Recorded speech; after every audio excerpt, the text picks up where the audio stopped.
Des groupes armés qui contrôlent toujours au moins 80% de Port-au-Prince. Et dans la capitale, ce sont plus de 40 000 personnes qui ont été forcées de se déplacer au cours des 10 derniers jours en raison de ces violences.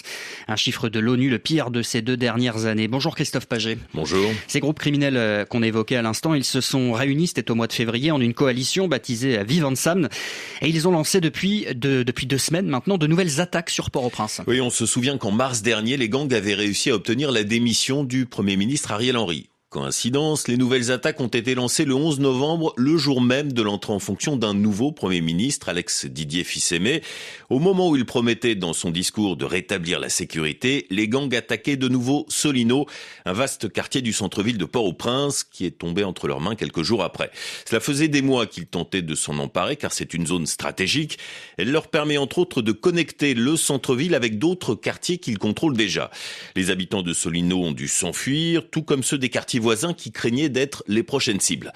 En une semaine, selon l'ONU, 20 000 personnes ont fui et au moins 150 ont été tuées. Alors le nombre de déplacés augmente et les attaques continuent. Et les hôpitaux sont débordés. Hier, l'hôpital universitaire de la Paix expliquait à RFI avoir reçu en 10 jours 89 blessés par balle, sans compter les blessures à l'arme blanche.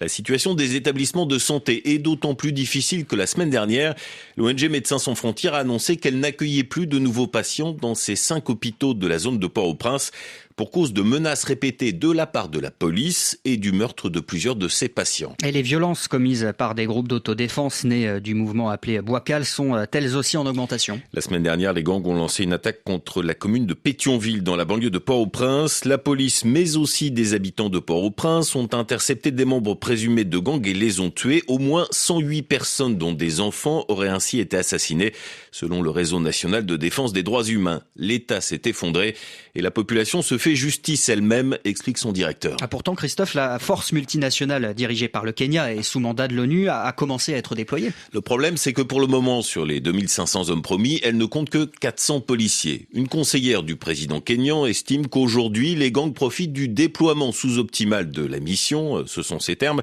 pour intensifier leurs activités criminelles. En plus, en pleine flambée de violence, la grande question, ce n'est pas ce que cette force peut et doit faire, mais c'est encore la nature de cette force. Les États-Unis voudraient qu'elle soit transformée en force des Nations Unies pour faciliter entre autres son financement et l'envoi d'hommes par d'autres pays.